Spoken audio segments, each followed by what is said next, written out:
I was, I would say that Representative Toby Chanco intimated to this representation that because he needs to be back to the House of Representatives as soon as he can, he requested that his testimony be first taken so that he can be excused as soon as we can. I approve, and I think the body will agree that anyway that he is present today, we can start with him. Unless there is an objection, I would start the questioning, and I will take advantage of his presence. Ladies and gentlemen. Congressman Toby, I am very grateful that despite your very busy schedule, you made time to appear before us. Let me first ask you that in one of your hearings at the House of Representatives, where particularly the insertions have been discussed, I remember Representative Egay Erice and yourself were asking that Representative Elizalde Co be invited in order for him to shed light on the issues being taken up in that hearing. Am I correct, sir? Yes, Your Honor. And this came up after former Secretary Manny Bonoan told the committee that he does not know where, or he does not know the persons responsible in putting the insertions during the BICAM conference. Is that correct? Your Honor, can I clarify that statement? Yes, please. Ganito po yung nangyari dyan, no? So nagsimula, ang una nag-interpellate ay si Congressman Erice. So sabi ni Congressman Erice, nung sa dulo na, sabi niya kay Secretary Bonoan, alam niyo ba kung ano yung amount na nadadagdag sa departamento pagdating sa BICAM? Ang sagot ni Secretary Bonoan at the time was that hindi namin alam dahil hindi naman kami part ng BICAM. Makikita na lang namin yan pagdating ng General Appropriations Act. So yun po yung pinagsimula nun. So ang sabi ni Congressman Erice nun, since hindi po alam ni Secretary Bonoan, ang taong dapat tanungin ay si Congressman Saldico. Kaya po siya nagmosyon na kung pwede, imbitahan ng committee si Congressman Saldico at yan po ay tinutulan yung motion niya ni Congressman Benny Abante. Bakit po tinutulan ni Congressman Abante? Parang ang sinasabi po nila noon is that hindi pa pwedeng maging resource person ang isang congressman. Kaya tinuloy ko po, kaya po ako nagsalita, humingi ako ng pasya kay Congressman Erice because he had the floor if I could make a manifestation. Sabi ko, kung ganyan po na hindi pa pwedeng resource person ang isang congressman, hindi na dapat ituloy itong investigasyon na to sa House kasi sabi ng chairman nung una, walang sasantuhin. Kahit congressman, kahit senador, kahit sino. Eh kung hindi po pa pwedeng mag-testify under oath o hindi pa pwedeng resource person ang isang congressman, ibig sabihin, exempted yung congressman sa investigasyon. Yun po yung nangyari doon. Bakit po napaka-importante, bakit po napakahalaga na kailangang malaman po natin kung sino-sino yung mga taong responsable doon sa pagbibigay ng insertions po doon sa BICAM o kahit na sa iba pang mga sessions po? Kasi kami po, ako po, hindi ako member ng BICAM, no? So natuklasan na lang namin ito noong, ako nalaman ko lang yan, I think March 24. March 24 ko na lang nalaman na ganun kalaki. Kala natin nung una, PhilHealth lang binawasan, DepEd lang. Later on, natuklasan ko po na yung mga flagship projects ng administrasyon, ipangulong BBM, ibig sabihin po ng flagship projects, yan po yung mga foreign assisted projects ay tinanggalan po nila ng pondo para maisingit yung mga pondo na gusto nila isingit doon sa BICAM. So kaya po, ako rin, napakahalaga po rin sa akin na maimbitahan si Congressman Saldico. At doon po sa House of Representatives, meron pong small committee doon pagkatapos ng second reading. So ang pag-insert is not only doon sa BICAM, meron pang insertion doon sa small committee. So since walang makakasagot niyan kung hindi si Congressman Saldico, Yun po. Request po natin na siya imbitahan. Alam po ba ninyo kung sino-sino yung miyembro ng small committee na binabanggit ninyo? Sa House of Representatives po. Opo. Yes po. Ang chairman po nun is si Congressman Saldico, tapos senior vice chairman ng Committee on Appropriations, majority leader of the 19th Congress, and minority leader of the 19th Congress, Your Honor. Sino po yung vice chair ng appropriations? Senior vice chair si Congresswoman Stella Luskimbo po. Sino po yung majority leader? Congressman Manix Delipe po, Your Honor. Minority leader? Congressman Nonoy Libanan po, Your Honor. Sa mga tweet, silang apat po ang nagkukompose ng small committee. Yes, Your Honor. Ang nangyayari po, kasi alam ko rin naman po, dahil nagtagal din naman ako sa mababang kapulungan, kumisan po ay 2 hanggang 3 buwan po nating pinagdidebatihan yung budget. Mag-aaway-aaway pa nga po, kung minsan nga inaabot tayo ng madaling araw. At katapos-tapusan ang sinasabi ninyo ay 4 na tao lang pala ang gagawa ng mga bagay na inyong gusto sanang malaman kung anong nangyari. Tama po kayo, Your Honor. Di ba po, sabi ko nga, magtatalo-talo, magbibigay ng inputs yung mga kasamahan natin. Tapos sa dulo pala, yung 4 na tao lang ang magdidesisyon. At yung problema po doon sa 4 na tao na yon, at least yung BICAM po, may BICAM report po yun eh. Makikita sa BICAM report kung ano po yung original net budget ng isang departamento, Your Honor. Tapos makikita po kung ano yung dinagdag or binawas, Your Honor, at makikita yung natirang pondo. Ang problema po doon sa small committee, wala pong ano yun. Di ba po, nung unang araw namin ng budget briefing, nandun po si Sec Mina, nandun po si Yusek Cathy, hiningi ko na po yung report ng small committee. Kasi po, di ba, sa rules po natin sa House of Representatives, Section 39, kung di ako nagkakamali, pero baka mali ako, nakasulat po doon na after 7 days after maipasa ang isang batas or 15 days pagkatapos mag-end ng session, dapat po i-file sa archives lahat ng reports tungkol sa isang House bill. So una po ako nagpahanap sa aking staff, Your Honor, ng records doon sa archives. Wala pong mahanap. Kaya nung first day ng budget briefing, hiningi ko po. Wala din sila, hanggang ngayon, wala po silang binibigay. So ibig sabihin, sabi ko, kung walang record yan, ang siguradong nakakaalam po niyan, Your Honor, is si Congressman Saldico. Bago po tayo magpatuloy, let me acknowledge the presence of Senator Sherwin Gatchalian. Wala po kayong nakita sa archive o ayaw po nilang ipakita? Hindi po kasi yung archives, alam niyo naman po, Your Honor, yung archives natin sa House of Representatives, napakagaling po nun. Kahit yung deliberations ng 1987 Constitution, hanapin niyo po doon. Lahat, transcript, journal, kompleto po yun.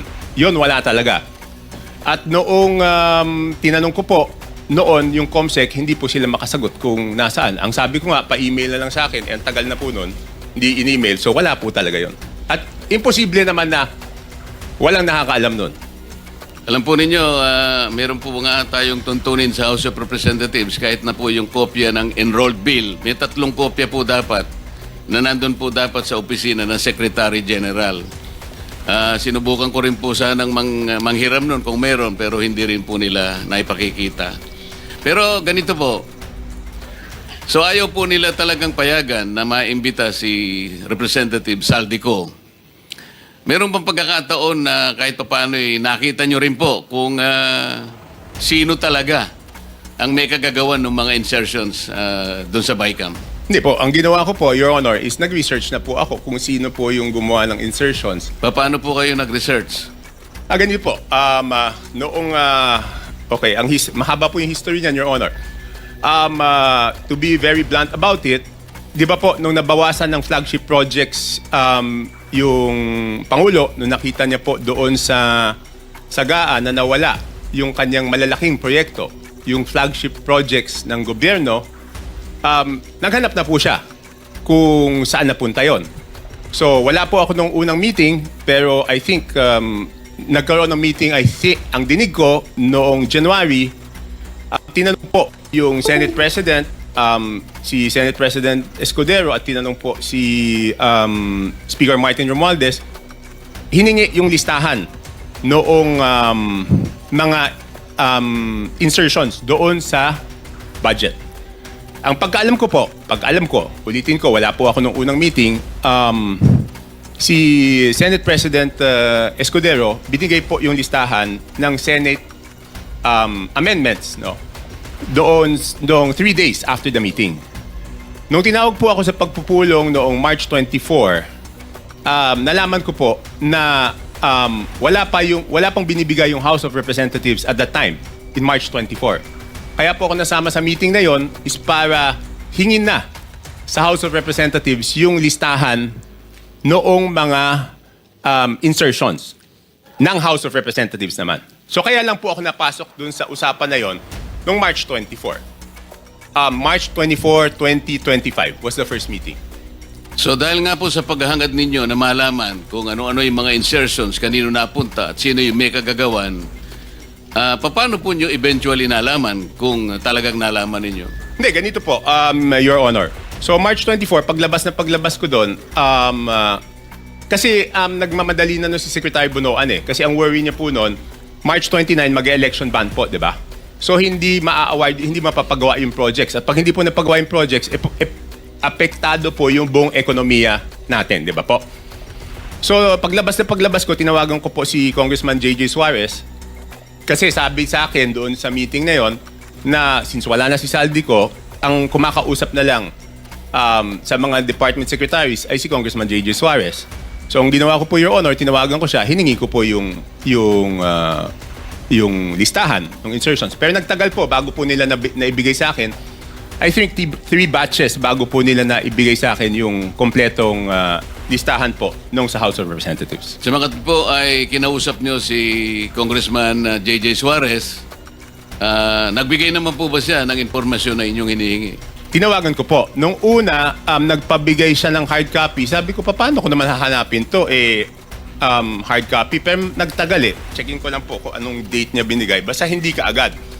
Tapos, ang nangyari po noon, binigay rin in 3 tranches. Una, nagbigay ng isang batch. Pangalawa, nagbigay ng isang batch. Tapos yung isang batch na tagalan. So sabi ko, hindi ko po ma-check kung at hindi ko masasubmit sa executive branch kung hindi kompleto. So later on, napilitan namin silang ibigay yung kompletong listahan, Your Honor.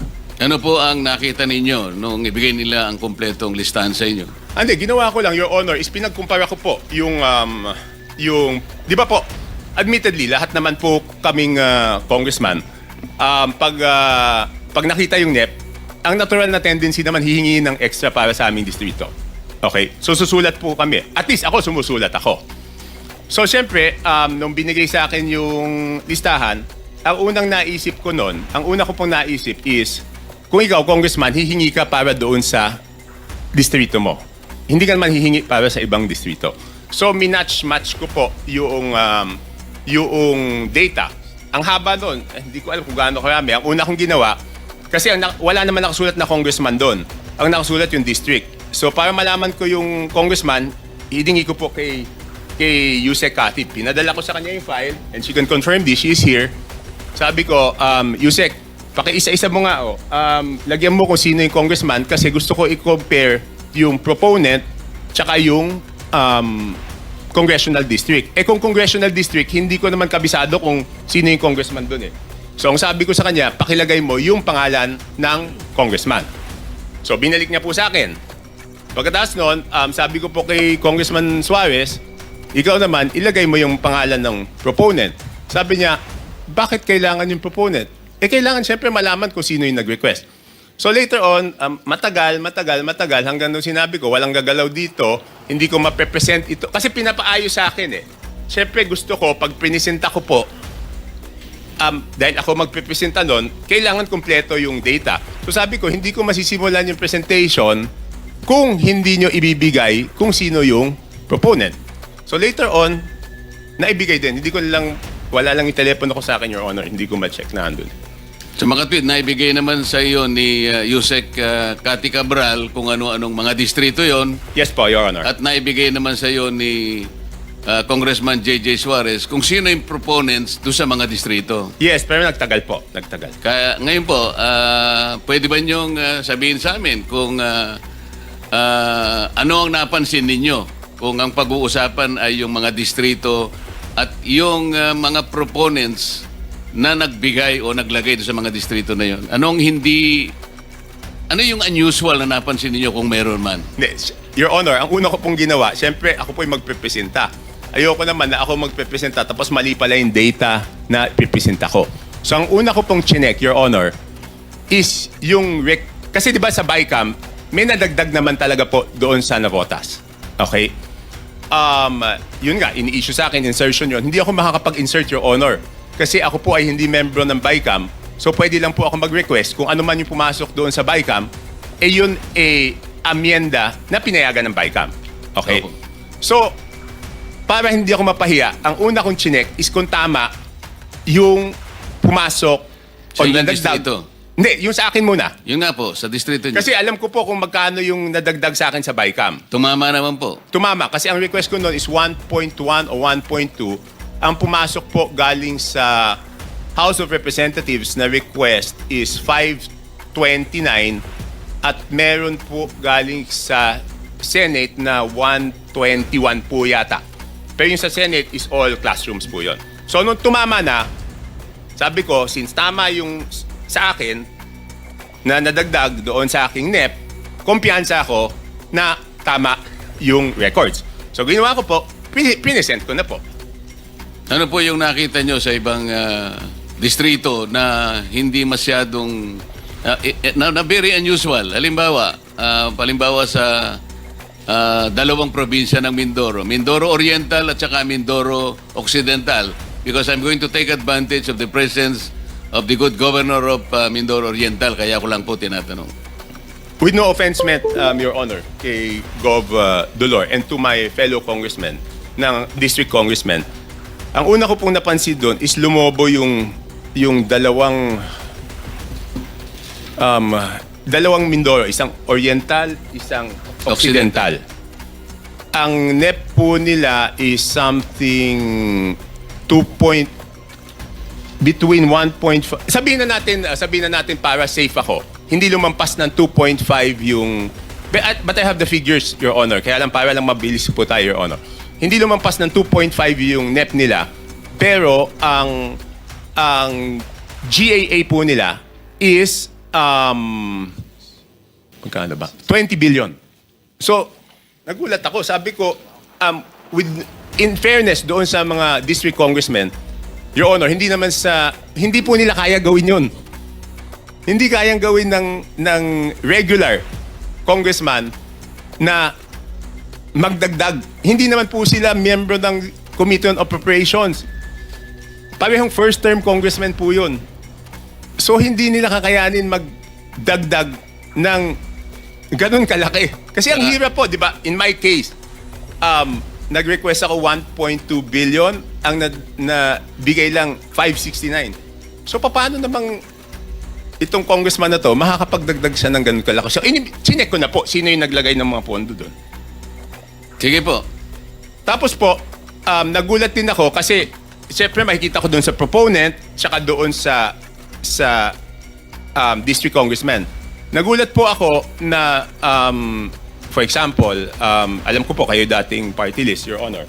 Pero may dalawang party list po doon, nasa BICAM lang, hindi ko alam yung sa small committee, ay nadagdagan sila ng 2 billion. Anong party list po? Ako Bicol at BHW po. Ang alam ko po, Your Honor, ang party list congressman, ang allocation po yata, kung di ako nagkakamali, but I'm sure you know better, is 100 to 150 million lang. Tama po yun. Kapag kayo po ay party list representative, tuwang-tuwa na po kayo pagka nakakuha kayo ng 170 million. So sinasabi po ninyo, dalawang party list yan, 2 billion po yung nakuha Sa BICAM po. sa BICAM. So hindi ko na po na-check, Your Honor, yung kasi one-man team to, ako mismo ano nito eh. So, Balikan po natin yung sinabi nyo without any offense meant dun sa representative po dyan sa Mindoro Oriental at saka Mindoro Occidental. Kayo na po ang nagsabi na parang wala naman sila sa kalagayan na manghingi ng ganong kalaki sapagkat hindi naman sila kasing sikat ng isang Toby Chanko. Hindi po. Kung kayo nga po nanghingi ng ganito, kalahati lang ang naibigay. Sabi po nyo kanina, hindi sila lalampas ng at least 2.5B. Pero ano pong nakita ninyo? Naging 20 sa mga tweet. Magkano po yung nadagdag? Sangayon po doon sa inyong Yun, nakita. 17, ganyan, di ba? From 2, sabihin mo 2.5 to 20, di 17.5. Tapos ang isang nakita ko po doon, under proponent, nagulat po ako na yung proponent ng mga dagdag sa distrito na to, under BICAM, is si Congressman Saldico, na 13 billion. Sir, Your Honor, pwede bang i-ano ko lang yung USB na ayaw nila ipakita doon para mas madali kong mapaliwanag? Yun nga po yung gusto naming kung papayag Kasi kayo, mahirap puro kwento eh. Ito, may numero po to. bigyan natin ng kopya po yung Blue Ribbon Committee. May I direct staff of the Blue Ribbon Committee to please secure the copy from Congressman Tiangco para makita po natin yung binabanggit niya. Ipakita po natin sa sa screen.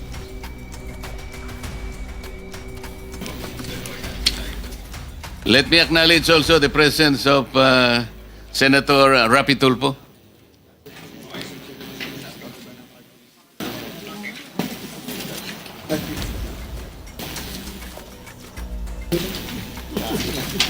Mr. Chair, may I interject, Mr. Chair?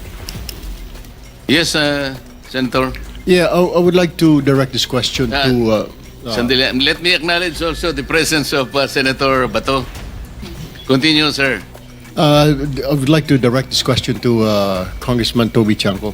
Sir, sabi niyo parang 17.5 ang nilobo nung budget. Tama po ba yun? Kunin ko lang po yung eksaktong records para sigurado. Kasi parang sinasabi niyo, 2 something lang ang request nung district na yon. And you don't believe na hindi nila kaya yung kasi mga ordinary at mga bagitong congressman. Tama po ba yun? Hindi naman po ordinary, sir. Regular. Yeah. What I mean to Regular. say, sa district ho na yon. Tama po ba? Yes, Your Honor. Ang tanong ko po ngayon, sir, may naririnig po tayo, ito po yung common lingo ito, yung sinasabing parking fee. Hindi ho kaya nagkaroon ng yung pondo na yon ay pinarada lang dito ng isang congressman na hindi naman taga roon. Ito ang tawag ay parking. Have you heard that, Mr. Chair? Yes, sir. Yes, Your Honor. Nadinig ko na po yun. Pero dalawang term po yan, di ba? Kung matatandaan nyo sa Kongreso, isa yung parking, isa yung sagasa. Could you tell us the difference Di ba yung between parking, Your and sagasa? Honor? Yung parking rep, Tiangco, medyo kabisado ko, pero yung sagasa, hindi ko pa, pwede bang ipaliwanag mo yung sagasa? Hindi. Yung parking po, Your Honor, is nakiusap ka dun sa district congressman. Yes. Pumayag yung district congressman. Yung sagasa po, Your Honor, is wala kang magagawa sa ayaw mo't sa gusto. Mas matindi pala yun. Oh, Your Honor,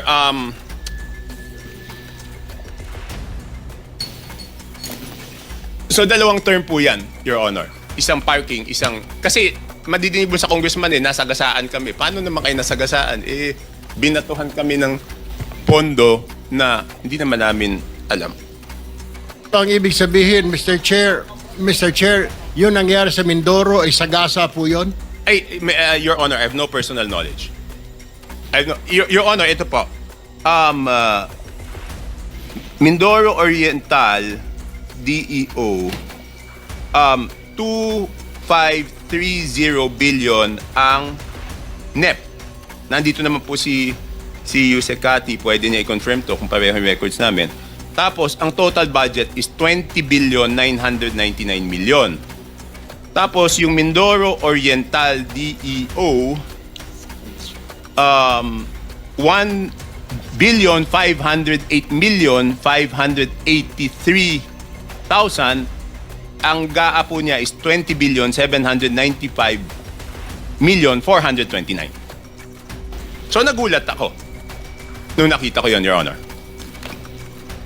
Thank you, Mr. In Chair. both provinces, si Representative Saldico ang nakalagay po na proponent. Hindi, doon po sa ano. Kasi ganito po to. Ito na po yung total. Sabi ko nga, hindi ko makikita kung ano yung sa small committee. Ang nakita ko, nung tinitignan ko po yung kay Saldico, next slide please. Yan, maliit lang eh. Yan po. For example, ito muna, Abra. Ang proponent is Congressman Saldico. Hindi ko na po linagay yung district congressman, sir, kasi, Your Honor, kasi sabi ko nga, baka naman wala siyang alam tapos mababash siya ng mababash, di ba po? So, ang nadagdag po from to the district of Abra is, sige, next slide, is 3,400,000,000, Your Honor, hindi ko po mabasa. Basta 3,400,000,000. 68,345. Ayan po, Your Honor. Okay. Yan po, out of Saldico's insertion. Okay, next slide. Yan na po yung Mindoro. Yung next is Mindoro. Ay, tignan ko lang po dito sa akin. Meron din akong kopya niyan.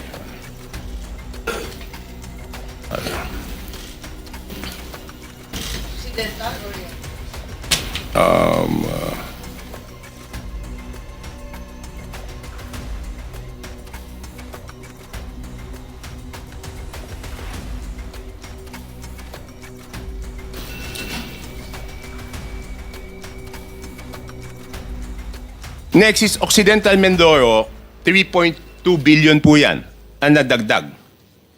Okay, next is Oriental Mindoro, 3,105,759,000. Next is total po ng Romblon is 620 million. Tapos next po, Bukidnon is 580,222,000. I would like to clarify, Your Honor, I will make it clear, hindi po ito district ni Congressman Joe Zubiri. Hindi po.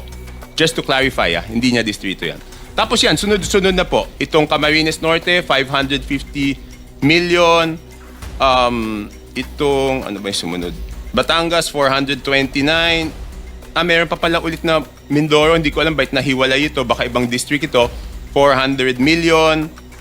And then Sarangani, 300. So next slide. Pag tinotal niyo po, yan, magbabalanse po yan. 13,803,693 with Congressman Saldico as proponent.